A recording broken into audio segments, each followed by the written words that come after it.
सर्वम शिवमयम शिवानंता शिव कृपानंता। আজকে আমরা আলোচনা করব 6 জুন 2025 কর্কট রাশি থেকে সিংহ রাশিতে মঙ্গলের যে সঞ্চার হবে সেই সঞ্চারে মীন লগ্ন মীন রাশির কি ফলাফল হতে চলেছে। মীন লগ্ন মীন রাশি আপনাদের দ্বিতীয় এবং নবমপতি ষষ্ঠভাবে প্রবেশ করবে এবং ষষ্ঠ আর দ্বাদশকে অবলম্বন করে আপনাদের জন্মছকে কাল সর্পযোগ সংগঠিত হতে চলেছে। এবার এই মঙ্গল কেতু 6000 এর জন্য বিশেষ মন্ত্র সাধনা পরিহার ব্যবস্থা আমি উল্লেখ করেছি। আজকে আপনাদের আরেকটা এখানে অ্যাডিশন করছি, আপদ উদ্ধার বটুক ভৈরব কবচ।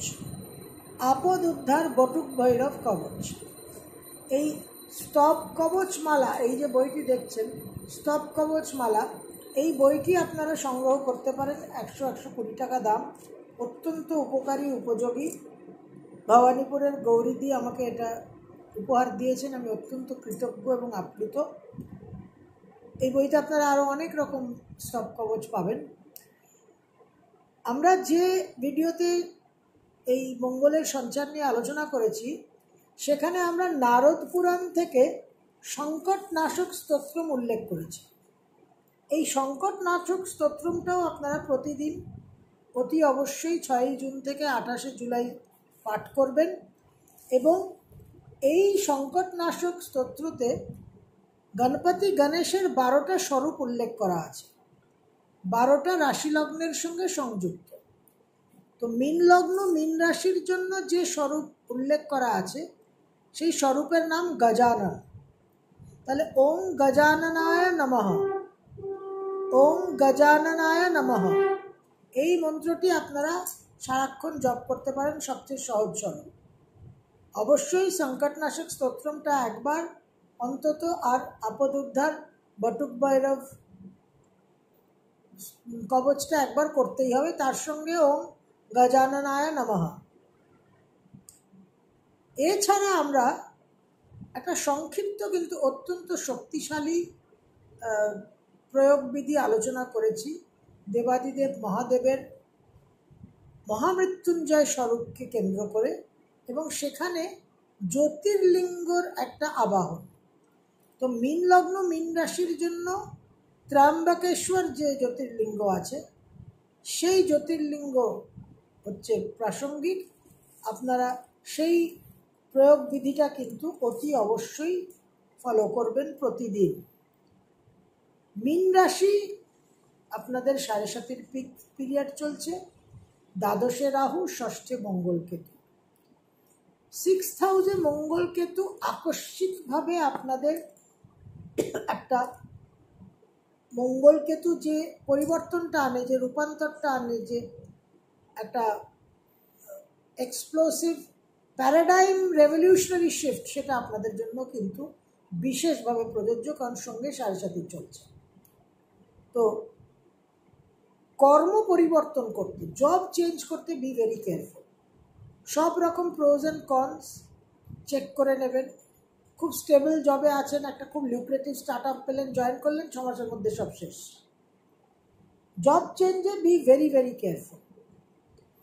এই ষষ্ঠের মঙ্গল সক্ষেত্রস্থ যে তার স্থান বৃশ্চিক, সেখানে দৃষ্টি প্রদান করবে। তো বিশেষভাবে কিন্তু আপনাদের ভাগ্য পরিবর্তন হওয়ার সম্ভাবনা।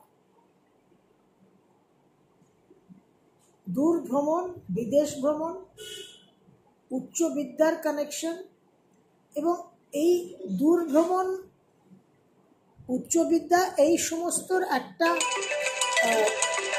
খুব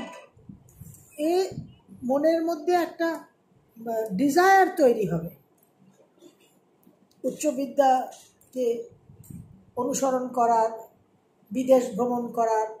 এবং বাবার জন্য এই সময়টা খুব তাৎপর্যপূর্ণ।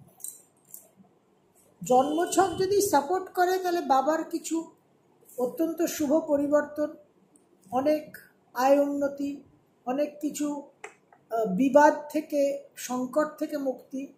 আবার জন্মছক সাপোর্ট না করলে কিন্তু সেখানে আবার উল্টো ফল। এই নবমে দৃষ্টির কারণে বিশেষভাবে আপনারা কিন্তু তীর্থ ভ্রমণ এই সময় করতে পারেন। একেবারে দ্বিগুণ ত্রিগুণ ফলাফল পাবেন। এবং গুরু লাভ, গুরু মন্ত্র, গুরু দীক্ষা যাদের আছে তারা কিন্তু অবশ্যই গুরু মন্ত্রটাকে এই সময় যদি একটু বৃদ্ধি করেন তারাও কিন্তু বিশেষ ফল পাবেন।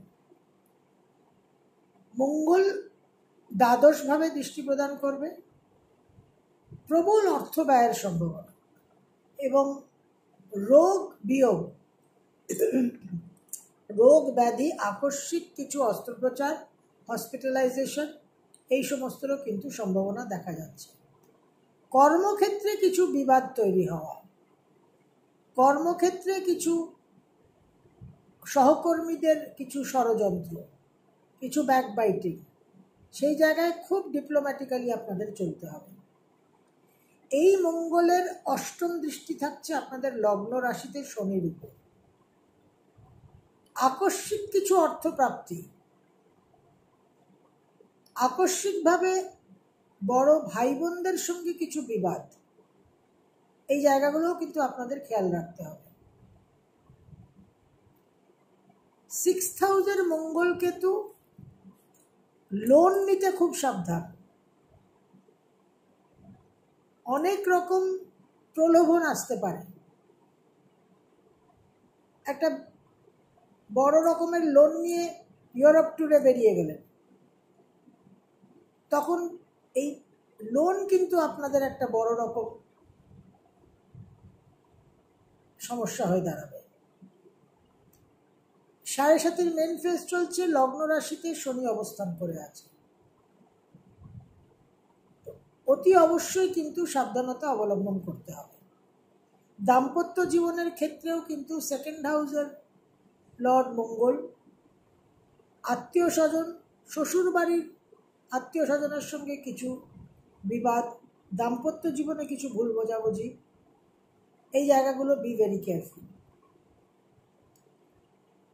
যারা স্পোর্টস ক্রীড়ার জগতে আছেন তারা মাসল, লিগামেন্ট, এই সব বিষয় কিন্তু সাবধান। বাহাদুরি দেখাবেন না, ওভারডুইং করবেন না, একটু লিমিটের মধ্যে থাকবেন। যারা রাজনীতির জগতে আছেন, যারা নেতা মন্ত্রী ইত্যাদি আমলা, আপনাদেরও কিন্তু বিশেষভাবে একটা ষড়যন্ত্র, কিছু আক্রমণ, কিছু বিশেষ শত্রুতার সম্মুখীন হতে পারে। এই সব বিষয়ে কিন্তু আপনাদের অবশ্যই সাবধানতা অবলম্বন করতে হবে। মঙ্গল স্বগৃহে দৃষ্টি প্রদান করছে নবমভাবে। জন্মছক যদি সাপোর্ট করে আপনারা কিন্তু বিশেষভাবে একটা শুভ ভাগ্য পরিবর্তন, ভাগ্যোদয় বলতে আমরা যা বুঝি সেটা কিন্তু হওয়ার সম্ভাবনা, এবং প্রচুর আর্থিক উন্নতি হওয়ারও কিন্তু একটা সম্ভাবনা থাকছে। ইন্ডিভিজুয়াল জন্মছক কীরকমভাবে কনফিগার্ড আছে, ইন্ডিভিজুয়াল দশান্তর্দশা কী চলছে, এবং কী রাজযোগ আপনাদের জন্মছকে আছে, কতটা জাগ্রত আছে, সেটাকে কিন্তু অবশ্যই কনসিডার করতে হবে। তবে অত্যন্ত গুরুত্বপূর্ণ সময়, যাদের গুরু দীক্ষা আছে গুরুমন্ত্রকে অবলম্বন করবেন।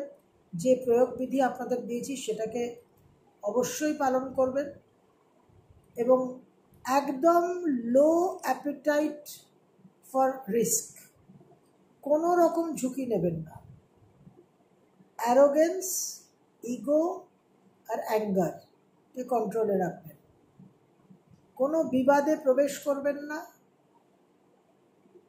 অত্যন্ত নমনীয় এবং অমায়িক হয়ে চলার চেষ্টা করবেন, এবং সব রকম বিবাদকে এড়িয়ে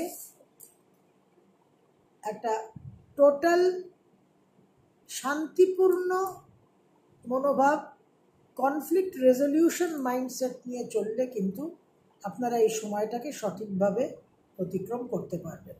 সর্বম শুভময়ম শুভমন্তা শুভকৃপাবন।